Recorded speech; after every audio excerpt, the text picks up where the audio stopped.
Muy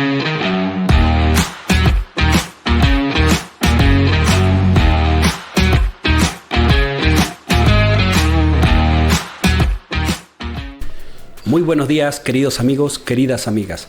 Estás una vez más aquí en el canal de Doble J y antes de empezar con la charla de hoy, quería hacerles un comentario. Veníamos recién con mi amigo Alberto, veníamos meditando por el camino mientras que lo traía a casa y veníamos meditando y él me hizo recordar un pasaje bíblico que me gusta muchísimo y que hace mucho que no lo traía a memoria, que es el capítulo de Levíticos número 6, versículo 13, que dice: el sacerdote pondrá leña en el altar cada mañana y el fuego no se apagará.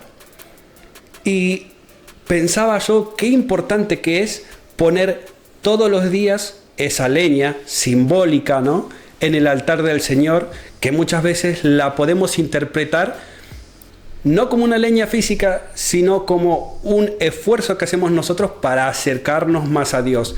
Y creo yo que la mejor manera que tenemos de acercarnos a Dios es a través de dos cosas que tenemos los cristianos. Una de esas cosas es a través de la oración, que es muy importante para mantener nuestra relación con Dios. Y la otra es a través de la lectura de la palabra, que cuando leemos la palabra podemos de esa manera darnos cuenta qué es lo que Dios quiere para nuestra vida. Así que, analizando un poco y viendo lo importante que es para los verdaderos hijos de Dios leer la palabra, quería invitarlos a participar de un sorteo que vamos a estar haciendo. Voy a estar sorteando una Biblia, ¿vale? Entonces, todos los que queráis participar del sorteo, lo único que tienen que hacer es seguir este canal y luego tienen que dejar en los comentarios: yo quiero mi Biblia. Si pones eso, entras al sorteo, que va a ser dentro de un mes, y dentro de un mes voy a poner todos los participantes en una urna y voy a sacarlos en un vídeo en vivo, y el participante que salga, ese participante se va a llevar la Biblia. También les informo que no importa del país donde estés participando, porque la persona que se gane esta Biblia va a tener la Biblia en su casa, le va a llegar independientemente de dónde vivas tú. Da igual si eres de Argentina, de Guatemala, de Honduras, de España o de cualquier lado. Cualquier persona que participe en este sorteo y que gane, obviamente, que salga premiado, va a tener la Biblia. Así que me parece una buena idea y ahí se los dejo. Así que, como les decía, como la Biblia es algo muy importante de leer, quería preguntarle aquí a nuestro hermano Alberto si él ya se ha leído toda la Biblia entera, porque este es uno de los temas que vamos a tratar hoy: la importancia de leer la Biblia. ¿Has leído la Biblia entera cuántas veces? Bueno, muy buenas, Juan, me presento, soy Alberto, como ya... Te había presentado como ya me han presentado, pero también soy AA, que no se te olvide. Ah, pues no lo sabía, porque mira, cuando viene gente aquí, le preguntamos cómo quieren que se lo llame. Alberto. Bueno, vale, porque, pues por ejemplo, yo tengo mi nombre artístico, que es J, es el mismo nombre del canal. Entonces, a mí me gusta que se dirijan hacia mi persona, hacia J. Lo que pasa es que es como muy largo y la gente a veces se complica. No es como decir Juan. Es difícil decir J, queda como raro. Entonces a veces la gente lo suele resumir y simplemente me dice J. Y es aceptable también. Entonces es bueno saber que si tienes nombre artístico o algún apodo, es bueno saberlo para dirigirnos a tu persona también. Alberto en este caso. Pues mira, como para empezar con este tema que comentamos, la Biblia... Te miento si te digo que me la he leído entera, más de una vez.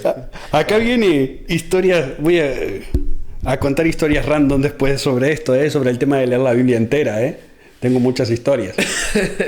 Yo sé que tú eres un fiel lector y que además la lees mucho, ¿no? Muchísimo. De hecho, este año, les comento, no es por agrandarme, sino es para animarlo a que lo hagan. Estoy planificando leer la Biblia entera otra vez por quinta vez. O sea, No es la primera vez que la voy a leer entera. Pero me parece interesante esto que decís, porque esto es muy random. He escuchado mucha gente que piensa que leer la Biblia entera es pecado. No. No, sí. Mira, te voy a contar una historia random, muy loca. Cuando vivía en mi ciudad natal, tenía en mi grupo de amigos, había una chica, y yo le comenté que estaba leyendo la Biblia entera, porque en realidad este es un proyecto que me pongo todos los años, pero hasta ahora lo he cumplido solo 4 años, este va a ser el quinto. Pero todos los años cuando empieza el año digo, me voy a leer la Biblia entera. Algunos años he fracasado y otros no. Entonces un día se lo comenté a una amiga y ella me dice, no Juan, por favor no vayas a hacer eso. Y yo le digo, ¿por qué? Le digo, ¿cuál es el problema? Y me dice, si lees la Biblia entera te vas a morir. Y yo digo, ¿what? ¿What? Y estoy cerrando No, y digo, pero ¿de dónde sacas? A ver, es que la chica pobre era nueva. Y me pongo a hablar con ella y le digo, ¿pero de dónde sacas eso? Y me dice, vale, resulta que la chica había conocido a una señora mayor de edad que ya pasaba los 80 años y se propuso a leer la Biblia entera. Y dice la historia que me contó ella, que el día que la mujer llegó a Apocalipsis 21, al día siguiente la mujer amaneció muerta. O sea, no amaneció. Y deducción, los hermanos que se congregaban en la iglesia dijeron, leer la Biblia entera es pecado, si la lees entera te mueres. Ay, porque la palabra mata. Y se tomaron ese versículo y dijeron, la palabra mata, lees la palabra entera, te mata, te mueres. Y yo dije, madre mía. Pues aprovechando... Historia random, tío. Aprovechando esto que acabas de contar, ese yo creo que es un tema muy común en la fe, ¿no? Que siempre se utiliza como esta especie de falacia. Es una falacia que se llama falacia de post hoc, que también se le dice de falsa causa, ¿no? Asumes de que, imagínate, un día me puse unos zapatos rojos, salí a la calle y llovió. Lo volví a hacer y volvió a llover. Entonces asumo que cada vez que me ponga zapatos rojos va a llover, ¿no? Entonces no es algo certero, no es algo que de verdad existe. De hecho, por eso es una falacia, que una falacia, como bien sabes, es un argumento sin sentido. Sí, mal argumento. Eso es lo que es. A mí también me gustan las falacias, algunas me conozco, ¿eh? Entonces, no muchas, pero... entonces claro, en la fe muchas veces caemos en ese asunto, ¿no? Pensamos que porque pasó una vez o porque todo ya es como algo asumido, y pues no es así, ¿no? Hay mucho más que ver, y hay que realmente como que también yo creo interpretar. Yo creo que ese es uno de los problemas que tenemos los cristianos, que nos da pereza leer. Y también algunos cometen un suicidio intelectual. Yo la primera vez que quise leer la Biblia entera no lo logré porque era muy jovencito y llegué a la primera parte de la Biblia donde están ahí todas las genealogías, donde te dice Abraham engendró a Isaac, Isaac engendró a Jacob, Jacob engendró a Efraín. Se te explota la cabeza y tú dices, ¿para qué está todo esto aquí? Entonces a veces, yo ahora la estoy leyendo de tapa a tapa, pero a veces la manera más adecuada o la metodología más adecuada de leer la Biblia, pienso yo que no es de tapa a tapa. Por eso, muchas veces cuando alguien te regala la Biblia, hay Biblias que son solo Nuevo Testamento, porque entendemos que para una vida nueva leerse el Antiguo Testamento es una locura. Claro. Nos cuesta a los creyentes, y ese es el problema de muchos creyentes, que quieren leer la Biblia como si fuera un libro cualquiera, y un libro cualquiera se lee de tapa a tapa. Entonces, cuando lo empiezas a leer de tapa a tapa, llega un momento que te aburres. Yo en lo personal no, porque soy una persona muy hábil de leer, puedo leer muy rápido, entonces esos capítulos los leo, la verdad, pero los paso un poco rápido, me detengo si voy a estudiar algo, pero si no, no me detengo. Claro, entonces tengo mis estrategias para estudiar la Biblia. El Antiguo Testamento es importante porque es el fundamento de la fe, pero nunca olvides que el Nuevo Pacto existe por algo, ¿no? Es realmente esta manifestación de Dios a través de Cristo, que vino realmente a enseñarnos lo que viene, ¿no? Lo que toca. Amén. Yo personalmente les voy a dar un consejo. Si quieren leer la Biblia entera y es la primera vez que la leen y recién están conociendo al Señor, léanla por temáticas. ¿A qué me refiero por temáticas? Por ejemplo, ¿Quieres estudiar la temática de la fe? Pues buscas en una concordancia, buscas todo lo que esté relacionado con la fe y te lees todo. Da igual que esté en el Génesis o que esté en el Apocalipsis o que esté en Mateo. Te lees todo lo relacionado con la fe. O, por ejemplo, quieres leer todo lo relacionado con X suceso, por ejemplo, con lo que pasó en Egipto. Todo lo que pasó en Egipto al pueblo de Israel está en Éxodo. Pues te lees Éxodo sin necesidad de leerte el Génesis. Pero te lees toda la historia del pueblo en Egipto y vas así leyendo por temas que te parezcan interesantes. O también puedes empezar por libros pequeños, que eso tienes el libro de Jonás, que es muy pequeño, tienes el libro de Ageo, que son un par de páginas, te sientas en 15 minutos, te lo lees, no es tan difícil. Luego hay libros que son muy llevaderos, por ejemplo, los proverbios. Los proverbios para mí son muy repetitivos. En algunos aspectos, bueno, pero son fáciles de leer, y entonces también depende de la interpretación que le des, ¿no? a cada proverbio. Cada uno va un poco orientado a algo distinto, ¿no? Siempre cada uno tiene sus cosas, cada uno va por un tema. Y otra cosa que es importante es, por ejemplo, las personas que somos grandes, que tengo hijos ya y Dios quiera que tenga otro hijo más, lo importante es que podamos transmitir lo que nosotros tenemos a nuestros hijos de manera adecuada. Es decir, nuestros hijos aprenden a través de nuestro ejemplo.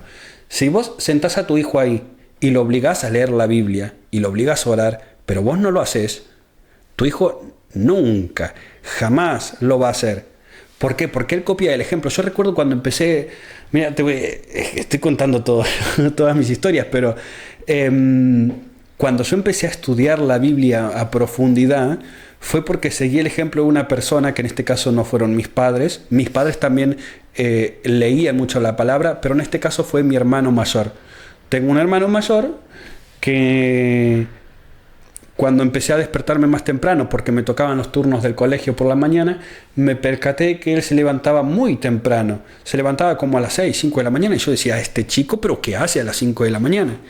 Un día me levanto y lo veo que estaba ahí con una taza de té, con un pan con dulce de leche y tenía la Biblia. Y estaba leyendo la Biblia y después se arrodillaba en el sofá y se ponía a orar. Lo vi un día, lo vi 2, lo vi 3, lo vi un mes entero y ahí fue cuando me di cuenta de que yo tenía que copiar ese ejemplo y yo dije, yo quiero eso. Y me acuerdo del día que le pregunté a él si me podía poner a orar con él y me arrodillé al lado de él y efectivamente desde ahí tengo una pasión por estudiar la Biblia. Es decir, es un ejemplo que me han dado. Claro. Y ahora te voy a preguntar a ti, si en tu casa son creyentes y no solo si son creyentes, no solo si son creyentes, sino si son buenos creyentes, es decir, si profesan la fe, si están ahí, si estudian la palabra, si buscan del Señor, o no lo sé. Claro. Pues mira, te cuento un poco de mi historia, de mi todo. Yo tuve la suerte, ¿no? Por así decir, suerte dándole gracias a Dios, ¿no? Porque un dicho que tengo es que realmente la suerte son como las cosas buenas que le suceden. Esto es un poco fuerte, ¿no? Que lo leí una vez y dice, suerte es aquello bueno que le sucede a los fracasados. Pero como nosotros no somos fracasados, nosotros somos personas que, diciéndolo así crudo y todo lo podemos en Cristo, así, aunque te suene un poco, no sé, es así. Entonces, realmente tuve como esa bendición, ¿no? De haber nacido en una familia cristiana y haber sido criado en estos valores. He tenido la suerte de crecer en estos valores que profesamos, ¿no? Todos los cristianos. Mi caso es un poco que no es el único, estoy seguro que es el caso de muchísimas personas más. Yo he nacido en una familia donde es la mitad católica y la mitad evangélica. Uy, chunguísimo. Entonces ya empezamos un poco fuerte, ¿no? Para este caso es mi padre y toda la familia por el lado de mi padre. católicos que además son católicos como que como los ves así tal, que siempre hay unos que dicen, no, bueno, yo soy católico, pero eres un católico profesante más no practicante. O sea, muy practicantes, y por el lado de mi madre también muy practicantes también. Entonces, yo he crecido así un poco tal. Yo siempre me he formado más como por la parte evangélica, ¿no? Siempre como que mi madre tiró un poco más ahí, y sobre todo mis abuelas, mi abuela y mi bisabuela, que siempre ha sido esa formación, ese amparar, ¿no? Dentro de la fe. Es ir todos los domingos a la iglesia, es una escuelita infantil para niños en la iglesia, que eso es algo muy importante, es algo que por lo menos a mí es la base de la fe, es la base de las historias, y sobre todo que haya una calidad en estos hermanos que están ahí sirviendo, por así decirlo, en esa escuelita, que están enseñando, que están tal, porque en el fondo son los que son tus valores iniciales con los que sales de partida, ¿no? Nosotros cuando nacemos venimos a la tierra, como se dice, tabula rasa, no tenemos ni idea de nada, sino que nos van como poniendo, nos van sembrando esa semillita que después dentro de nosotros se supone que florece, ¿verdad? Entonces, como el haber nacido, ¿no? en esta crisol de dos religiones, que en el fondo me ha hecho como a mí mismo hacerme esas preguntas que muchas personas han hecho a lo largo de la historia, que es como querer ir un poco más allá, ¿no? Querer entender qué es Dios, querer buscar, ¿no? Como que qué hay en común entre ambas religiones, querer saber, ser consciente de que hay mucho más en común de que las cosas que nos pueden separar, y que a lo mejor lo que nos pueden separar son algunas malas prácticas que realmente son normales, ¿no? Porque somos seres humanos y cometemos errores. La iglesia está formada por hombres que dentro del libre albedrío pues no hacemos lo mejor, ¿no? que pudiésemos hacer. Y claro, esto me ha hecho, Juan, hacerme varias preguntas a mí mismo. Y sí, es como, por ejemplo, ¿qué significa Dios para ti? ¿Qué es Dios para ti? Yo tenía una definición así siempre he tenido una definición así muy clara cada vez que me preguntaban, ¿qué es Dios para ti? Siempre he tenido como así en mente lo primero que venía, amor.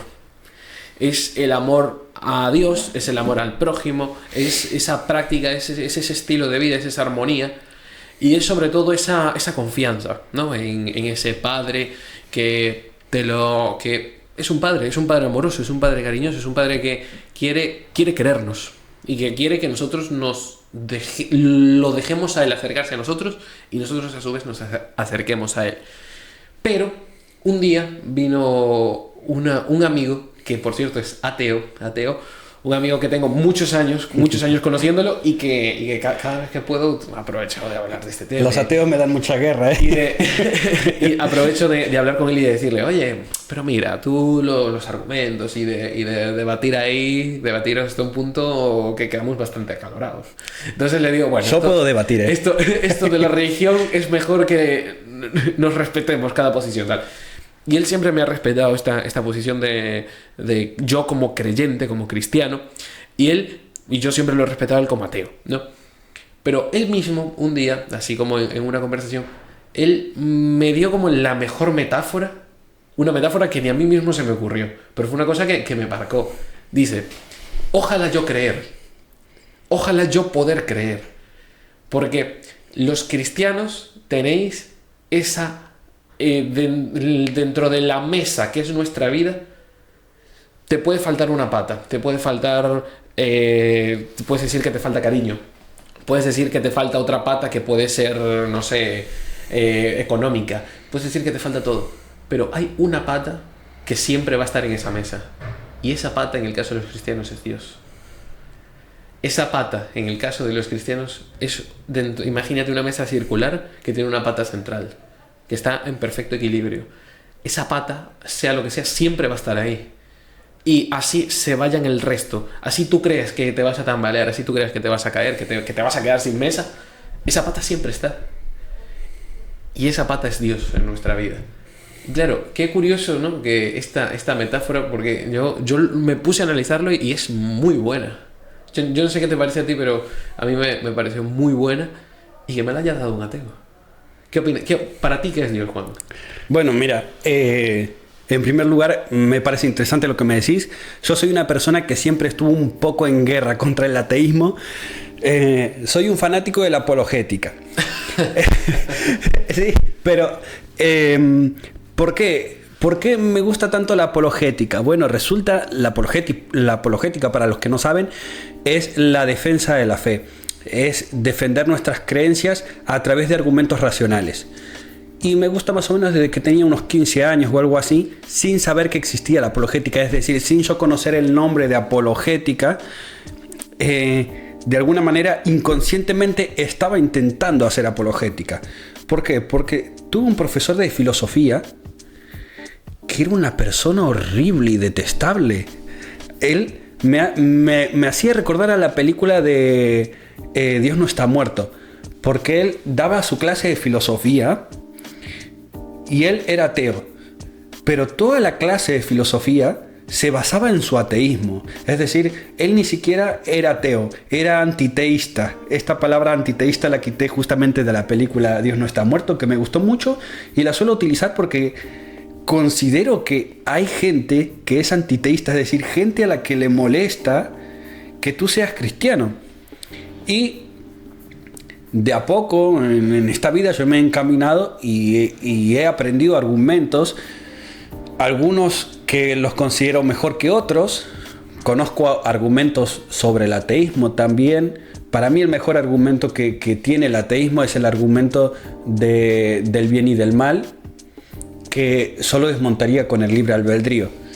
Pero primero te voy a dar una lista de argumentos que tengo aquí. Hablemos de Epicuro. Espera, el dilema de Epicuro. Hablemos del dilema de Epicuro. El dilema de Epicuro dice que si Dios es súper pero súper bueno y no quita el mal del mundo, es o porque Dios no es tan bueno y quiere que pasen cosas malas en el mundo, o Dios no es todopoderoso y no puede quitar la maldad del mundo. Ese es el dilema de Epicuro. Lo que no se puede sostener con un Dios que pone libre albedrío, porque es decir, si Dios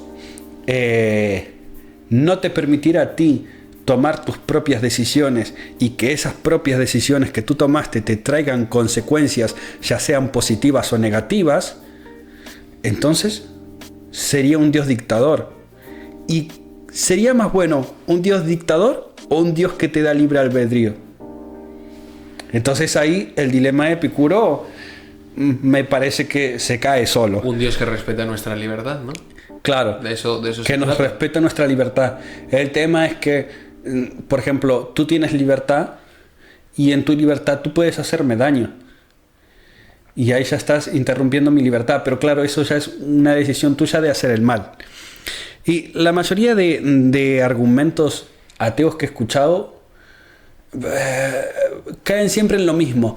La mayoría de ateos, si les prestan atención ustedes, se van a dar cuenta de que ni siquiera atacan a la idea o al concepto de Dios. La mayoría de ateos lo que hacen es hablar mal de la iglesia y señalar las cosas que la iglesia ha hecho mal, que la iglesia ha hecho muchas cosas mal durante la historia y tal. Pero claro, es parte de lo que digo, ¿no? La iglesia está formada por hombres y los hombres. Claro, pero el hecho de que existan personas cristianas, entre comillas, que hayan hecho mal, no significa que Dios no exista. De hecho, hay un montón de argumentos. Por ejemplo, tenemos el argumento cosmológico Kalam, tenemos el argumento cosmológico de Leibniz, el diseño del ajuste fino, el argumento moral, el argumento ontológico, las vías de Santo Tomás de Aquino y muchísimos argumentos más. Para mí, el mejor argumento... El del ajuste fino, sin duda. No, para mí el mejor argumento es el principio de causalidad, que básicamente lo que te dice es que todo lo que empieza a existir tiene una causa. Es decir, este micrófono empezó a existir porque alguien lo construyó. Yo empecé a existir porque mis padres me procrearon. Esta taza comenzó a existir porque alguien la fabricó. Es decir, todo tiene un principio, pero si nosotros nos metemos cada vez más atrás y vamos cada vez un paso más atrás, va a llegar un tiempo que la remisión de causas va a ser infinita. Entonces, necesariamente tiene que haber una primera causa, tiene que haber algo que no haya sido causado nunca, es decir, algo que nunca haya empezado a existir. Algo que creará... Claro, el tema es, tú piensas, algo que nunca haya empezado a existir. Sabemos que el universo comenzó a existir. El universo, bueno, está la teoría del Big Bang, que es la teoría de la expansión del universo, que esto lo descubrió un sacerdote católico belga. Eso es importante, porque muchas veces los ateos piensan que los creyentes son ignorantes y que no se involucran en la ciencia, pero hay muchos avances científicos que fueron descubiertos por gente creyente. Entonces, sabemos que el universo comenzó a existir, sabemos que el tiempo comenzó a existir. Sabemos que la materia comenzó a existir. Entonces, si todo lo que más o menos conocemos comenzó a existir, tiene que haber una causa detrás de todo que sea incausada, que no haya comenzado a existir. Y si el universo comenzó a existir, esta causa no puede estar adentro del mismo universo. Por ende, la primera causa tiene que tener por lo menos, yo diría que más, pero por lo menos 5 características. La primera característica es aespacial, o sea que no esté en el espacio. La segunda característica es atemporal, que no esté en el tiempo, porque comenzó a existir el tiempo también. La tercera característica sería inmaterial, porque todo lo que es materia comenzó a existir. La otra es terriblemente poderosa, porque tiene que ser algo con suficiente poder para poder hacer surgir todo el universo. Y la última es personal, porque si deducimos que este es un ser inteligente que creó todo, entonces tiene que ser algo personal, porque él nos creó con un objetivo. Entonces tiene que ser algo personal, no puede ser algo que él haya dicho, bueno, creo por crear o creo por casualidad. Claro, y que justo coincide con que son las características del Dios en el que creemos, ¿no? Es un Dios que podemos intentar como expresar de forma racional como para lo que nos interesa en esta vida, en la Tierra, pero que no podemos explicar totalmente porque es algo que sale a nosotros. Nuestras mentes finitas no están diseñadas para entender como toda esa... a ese ser todopoderoso, en ese caso. Y claro, ahora que tratas una cosa que veo muy interesante es el tema del ajuste fino. El tema del ajuste fino, ¿no? Dentro de este tema del ajuste fino partimos de que el universo, tal como lo conocemos, tiene como una especie de tablero, ¿no? Un tablero que define todos y cada uno de esos detalles, de todas esas cosas leyes, ¿no? Leyes físicas que rigen todo lo visible. Dentro de eso, como que, por así decirlo, ¿no? Los científicos que son más creyentes y todo eso enfocan como en ese tablero están constantes, están fórmulas, leyes que explican nuestra forma de ver el mundo, y poco a poco te vas dando cuenta de que existen constantes que son cosas universales, esos datos dentro de todas las ecuaciones físicas y todo eso, en que si tú modificas un número, por mínimo que sea, se acaba todo, ¿no? Se acaba todo, no hay posibilidad de existencia de la vida. Entonces, para que se llegue a algo tan fino y algo tan preciso, muchos científicos se decatan porque esto tuvo que ser un ser, ¿no? Externo que haya creado eso. De hecho, hay mucha gente que cree en Dios. Efectivamente. Perdón, muchos científicos, sí. Y de hecho, perdona que te interrumpa, para una frase de Louis Pasteur, que es premio Nobel de Química, y él decía que un poco de ciencia te aleja de Dios. Y mucha ciencia te acerca a Dios. Mucha ciencia te devuelve a Dios, porque en el fondo te das cuenta que eliges creer, ¿no? En esa inmensidad de cosas que hay. Qué interesante, ¿no? A ver, yo tampoco es que sea un súper conocedor de ciencia. Tampoco soy de las personas que son anticiencia, porque sí hay mucha gente religiosa que rechaza todo lo que le hace un poco de ruido y tal, lo rechaza y tal. No. Si son personas que estudiaron y que saben y que dedican su vida a eso, lo más probable es que se aproximen a la verdad o a un conocimiento real. Entonces, no descartes lo que dice la ciencia, pero ten en cuenta esto. Hasta ahora no hay ninguna prueba científica, y de hecho nunca la va a haber, que pueda desmentir la existencia de Dios, porque el concepto que tenemos como humanidad de Dios no es algo que se pueda ni siquiera charlar dentro de la ciencia. Creo que el debate de la existencia de Dios es más filosófico. Por eso estos argumentos que presenté ahora, que hay gente que los da como válidos, hay gente que dice que son pruebas, yo lo veo más como argumentos, no los veo como pruebas. Pero creo que el debate de la existencia de Dios entra más en el campo filosófico. ¿Y cuál es la cuestión? Que al entrar en el campo filosófico podemos estar toda la eternidad hablando de esto. Porque, por ejemplo, si entrar en el campo científico, si tú me dices el agua hierve a 100 grados centígrados, vale, se hace un experimento científico y se ve si el agua hierve a 100 grados centígrados y lo que es. Claro. Ahora,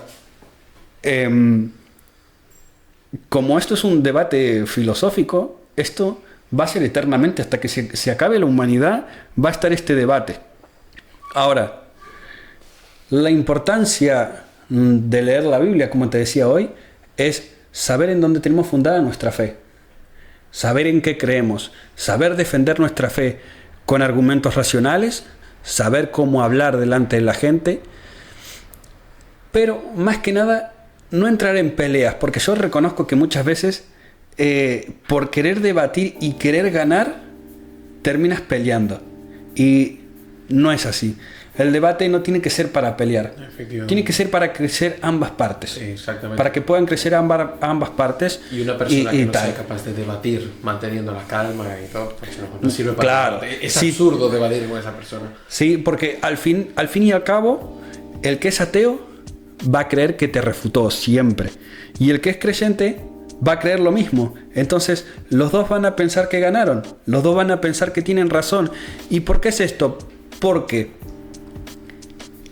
en mi caso personal, yo opino personalmente que tanto el ateísmo como el teísmo, y digo teísmo porque nosotros somos cristianos, pero aquí meto toda la clase de creyentes de todas las religiones, tanto el ateísmo como el teísmo pasa más por una experiencia personal, pasa por lo que tú viviste en tu vida. Es decir, yo ahora mismo podría darte un montón de argumentos, como el que te di recién, el argumento de la primera causa, y tengo muchos argumentos más que podría desarrollar para hablarte de la existencia de Dios. Pero realmente yo me sé esos argumentos porque siento la necesidad de defender la existencia de Dios, pero no creo en Dios por saberme esos argumentos. Yo ya creía en Dios antes. Es decir, nadie va a creer en Dios porque tú le des un argumento, ni nadie va a dejar de creer en Dios porque tú le des un argumento ateo. Es decir, tanto el ateísmo como el teísmo se basan en experiencias personales, en lo que tú viviste en tu vida, en cómo tú conectaste con lo que estás haciendo y Dios te habló. O no, si no lo dejaste hablar. O no, claro, porque tenemos decisión, ¿no? Tenemos decisión y nosotros decidimos si queremos hablar o no.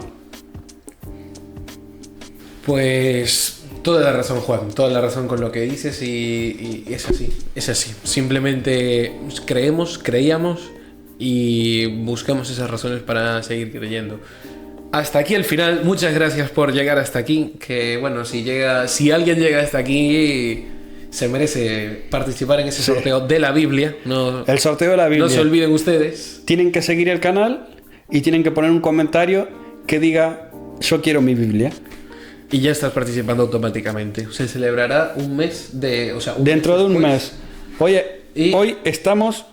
porque... El 25 del mes que viene, ¿te parece? O el 30 del mes que viene. El 30 del mes que viene. El 30 del mes que viene hacemos el sorteo y bueno, que gane. Pues nada. Muchas gracias y... Bueno, y Dios les bendiga. Que Dios les bendiga.